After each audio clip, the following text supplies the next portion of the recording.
Hi, I'm Andy Casile. Welcome back to the channel. Today we're going to talk about session work. For me, session work, playing guitar on other people's songs in the recording studio, has just always sounded like the ideal job. I love the idea of getting great sounds, coming up with great parts, and playing something on songs that makes them sound as good as possible. And then getting to be a part of something that lasts beyond just the moment of playing it, that it's something that can be experienced by people years later. All of that makes it just seem like the best job in the world, possibly. And if you're watching this video, there's a good chance that you think that way too, or at least that you either enjoy doing session work or you would like to do it. As guitar players now, we're pretty spoiled too. We have access to session guitarists in a way that we never did before. The fact that Tim Pierce, Dan Huff, Justin Ostrander, Tom Bukovac, so forth, all have YouTube channels where they just give free information and pull the curtain back a little bit on what session work is actually like is just something that has never been true before. We can hear from these people firsthand, and sometimes we can even interact with them and ask them questions. This has been fantastic. I've learned so much from these guys, and if all you get out of this video is to watch one of their channels, then great. That is absolutely enough. I think you should absolutely check them out. But on the other hand, I think that this access to these players has had a kind of weird effect on guitar players who are aspiring to do session work, and frankly just guitar players in general. Maybe it's just me, but I don't think so. Let me explain how this affected me. So I always heard from these guys and saw from these guys that they were expected to be good at a whole bunch of different styles of playing, and they had to have the gear to match it. So naturally, I ended up looking at this gear first, and I started figuring that session guitarists have to have a Les Paul to play rock on. They gotta have a Strat to play funk and pop on. They gotta have a Tele to play country on. They gotta have 3 or 4 different acoustic guitars. They gotta have a resonator. They gotta have a Dan Electro, baritone, 12 string, so forth. And then maybe you'll get the call to play on a song.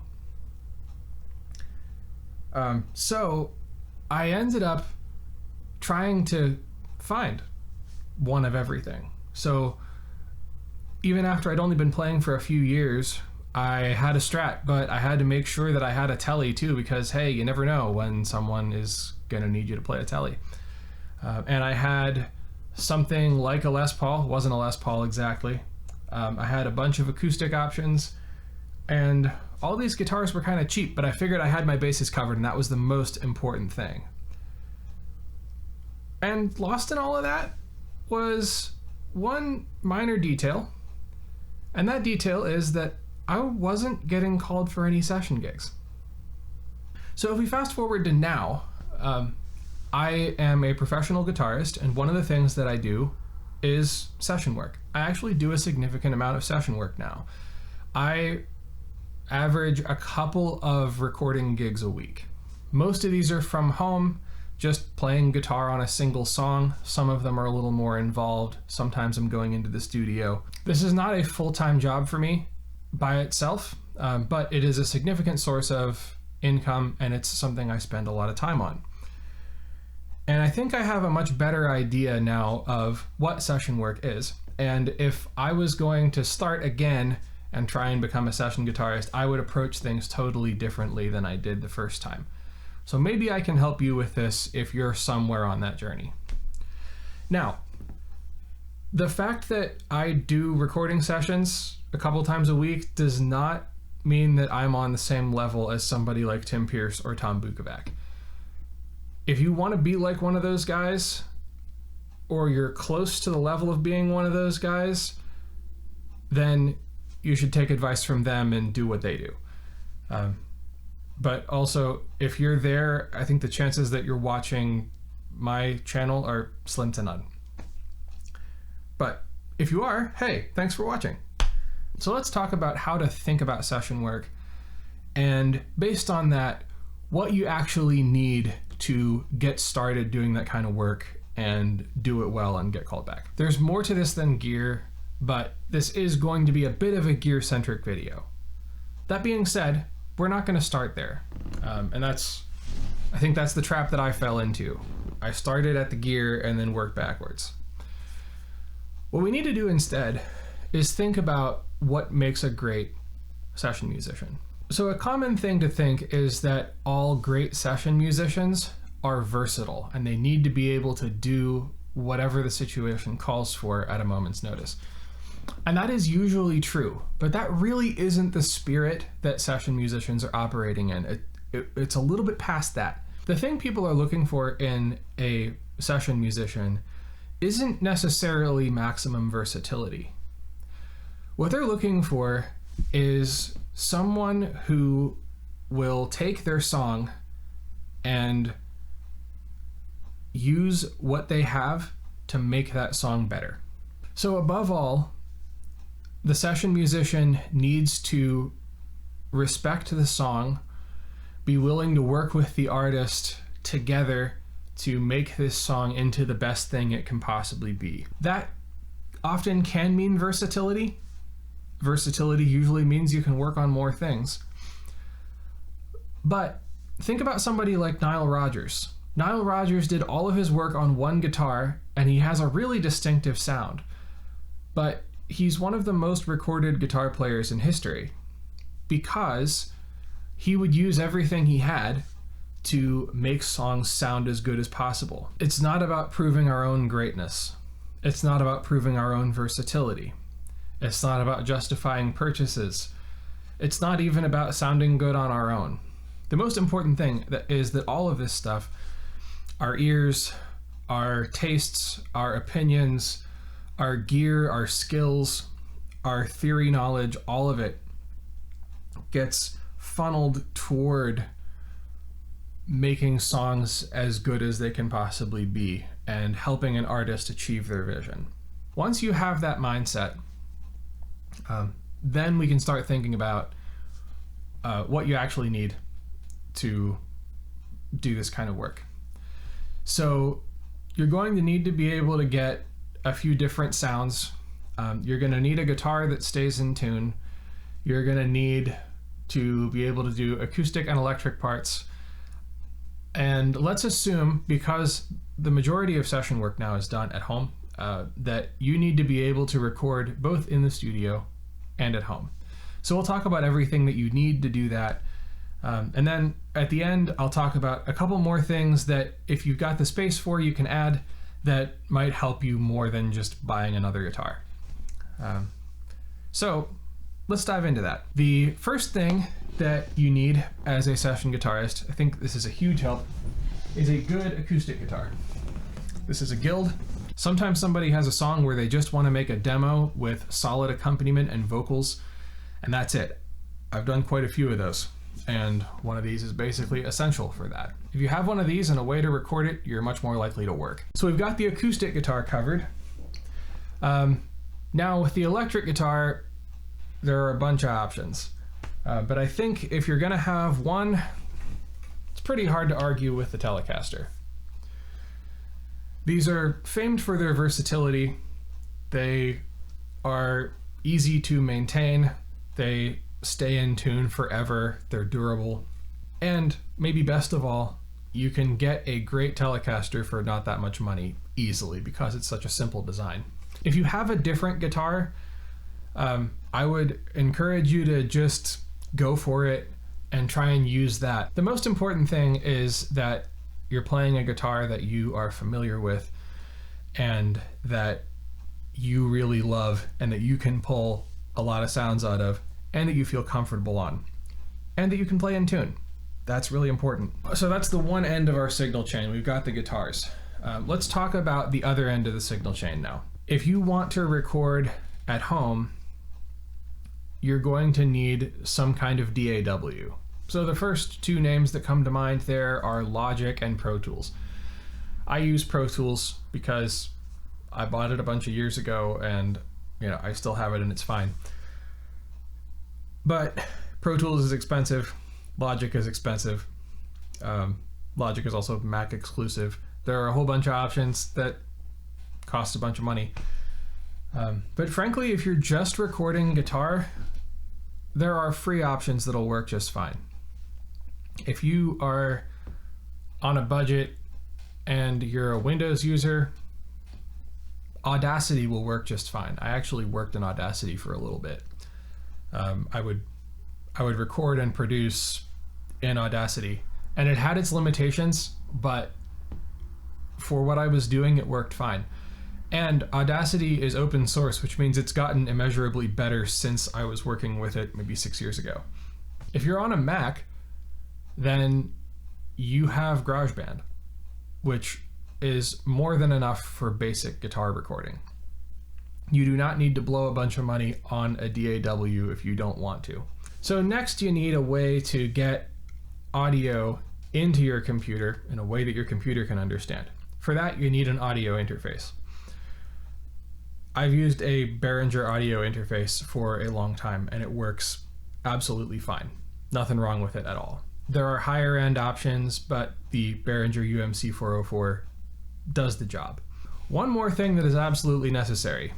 At the very least for the acoustic guitar, we're gonna need something to mic it with. Conventional wisdom will say that you need to have a condenser mic for your acoustic guitar, and that you need to mic it in stereo, and the more expensive those mics are, the better.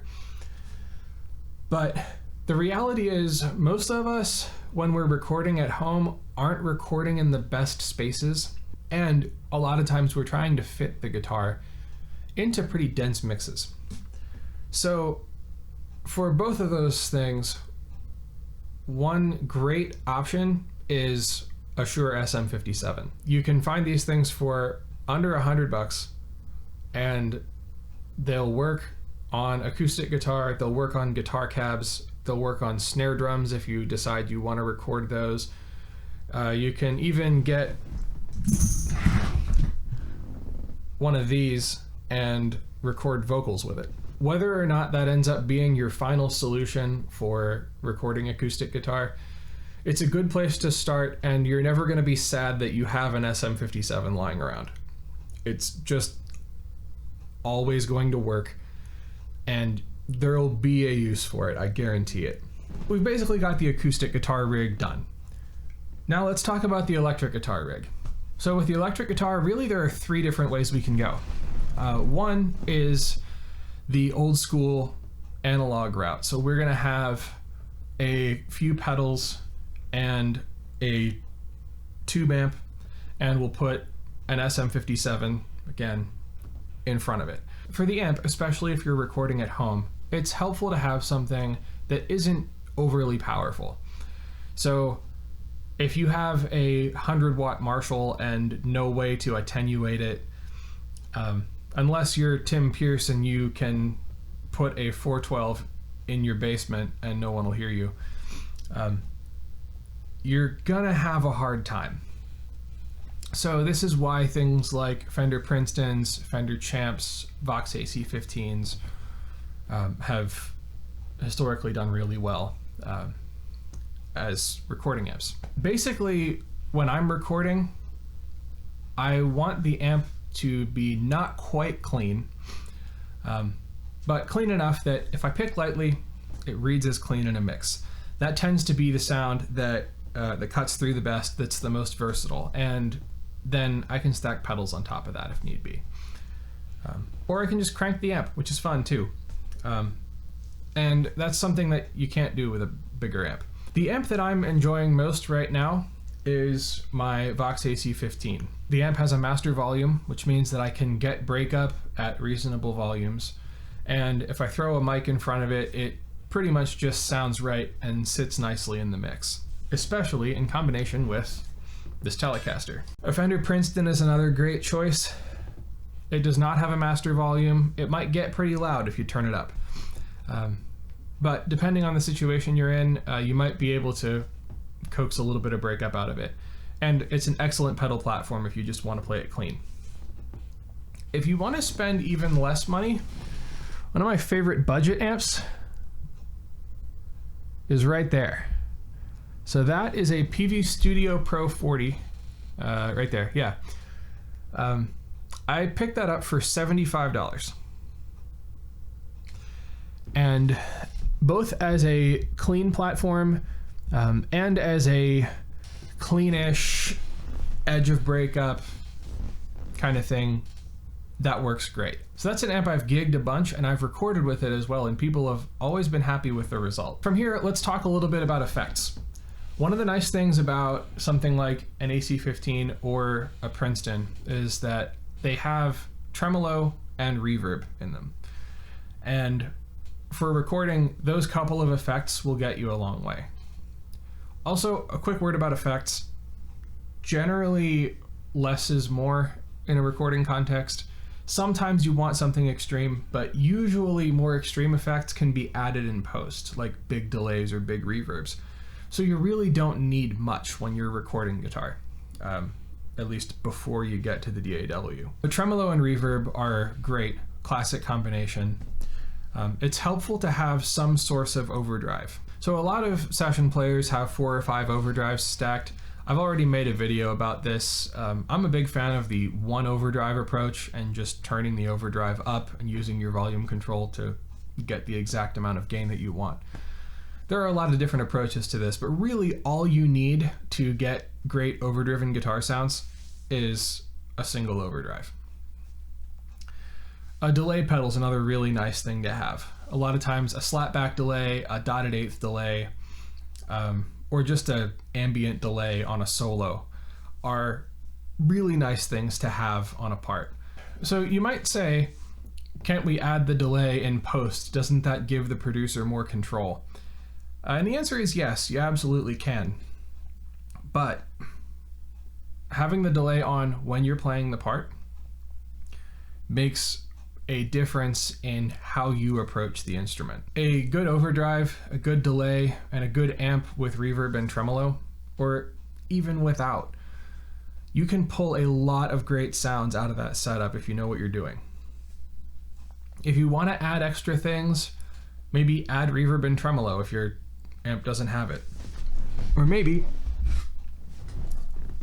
add a chorus pedal or some other fun flavor. But you really don't need much to get started doing this stuff. Now, if you want to have access to more outside sounds, another good way to go in this classic amp and pedals setup is to have a multi-effects unit. Something like a Boss ME80 comes to mind. That's something that I had for a long time. This preserves the amp and pedals layout and getting to use a real amp, and it also gives you access to every pedal flavor under the sun. And there are a lot of high-profile players who could afford to use whatever they wanted to and have chosen to use a setup like that. So that's another thing to consider. If you're not a purist, though, I think a great way to go when you're recording is to use a modeler. There are a lot of reasons for this. One, a modeler gives you tons of options. So if for some reason you need some kind of sound that you don't have the pedal for, your modeler probably has it in there. The other thing that a modeler does really well is eliminate some of the hassle of miking a cab. Miking a cab isn't that hard, but you do end up dealing with the fact that if you're in the same room as the amp, what you hear through the microphone isn't the same as what you hear in the room. So you might dial in a tone and hear something very different when you play it back. Whereas if you record with a modeler, you're going to hear exactly the same thing back. Now, you can, in the analog world, counteract this by moving the amp into another room. This is what a lot of high-profile session guys do. They'll have an isolated cab somewhere else in their house or in their studio, and then run that back into their DAW.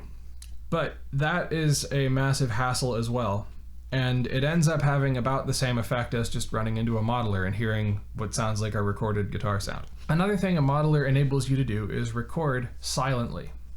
So if I have to record something at 11 p.m., I live in a house, but I'm probably still gonna bother my neighbors if I record my amp. But if I record with my Helix, nobody's even going to know that I was recording. This was even more important when I lived in an apartment and literally could not play electric guitar unless I was wearing headphones and had no actual volume. So I was able to do a significant amount of session work in a space that I normally wouldn't have been able to. If you're in the recording world, modelers are your friends. One final thing, they can act as interfaces too. So really, if you have a laptop and a modeler with a USB in and a guitar cable, you are set to record. You might say, modelers are expensive. I don't want to spend all of the money on a Helix just for a recording setup. In response to that, what I would recommend, if you're on a budget, is getting a previous generation modeler. There's nothing wrong with that approach at all. The Pod HD 500, for instance, can be found between $100 and $200 on Marketplace or on Craigslist. And the sounds in that unit hold up really well. I have done session work with one of those before, and while not every sound in the unit was great, I was able to dial in a lot of sounds that I absolutely loved. Another great option there, the Boss GT1. I made a video on that a few months ago. I did most of an album with that GT1, and I was really happy with the sounds, as were the artist and producer. And I got that unit for, I kid you not, $50. Now the last option is to forego all of the hardware and do everything in the box. So just using an interface, plugging into the interface, and then using an amp sim plugin in your DAW to get all your sounds. This is a really convenient way to go, and this is something that when I work from home I end up using a lot. I am a big fan of Helix Native for its versatility and the fact that I'm familiar with the interface because I've used a Helix for a long time now.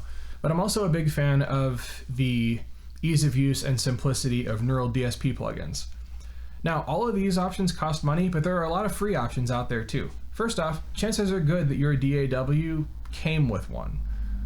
If it didn't, look at Amplitube. The free version of Amplitube is fantastic, and it has all the basic sounds that you could ever want. What the plugin offers over everything else is that it's really easy to change the sound later. So if you wanted to record something on a Fender amp with a delay on, and then you wanted to hear that same thing later through a Marshall with the delay off, you could do that easily. It's just a couple of clicks. Where trying to do that in the hardware world is a nightmare. You have to take a DI off of your rig, and then go through the real world reamping process, which is just a lot more involved than the couple of clicks you have to do in the plugin. Here's the downside of a plugin. It's not the most portable solution in the world. So if you're using plugins, there are people who use plugins live and who use them when they go to recording studios, but it's an unusual way to operate. You have to bring a couple of things with you. It's just an unconventional workflow. So given the choice between recording with a modeler versus recording with a plugin, I might take the plugin, but if I have to take all this stuff anywhere, I would probably prefer to have the modeler and just have everything self-contained.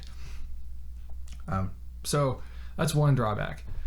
The other one is that due to the analog to digital conversion that happens within the interface and go into the computer and then coming back out of the computer through the plugin and then into your headphones, there is a little bit of latency. Depending on your machine, that latency may or may not be something that you notice. For me, it's not a total hindrance, but I can tell it just feels a little bit different. So regardless of what gear you choose, I hope that I've convinced you you don't need that much to get started.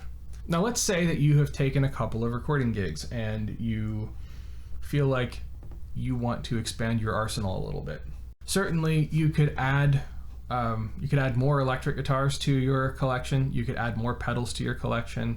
Certainly not going to tell you not to do that. Before you do, there are a couple of things I'm going to suggest that might be a bigger help to you than just having a bigger arsenal of electric guitars or pedals.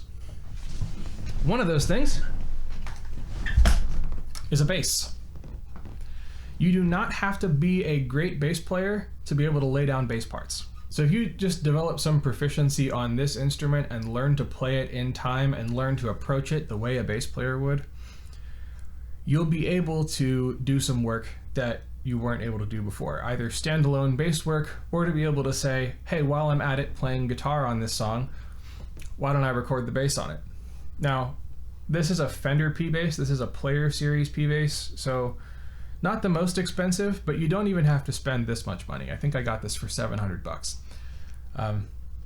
Something by Squier in the $300 to $400 range is absolutely fine. And there are a lot of brands making affordable basses.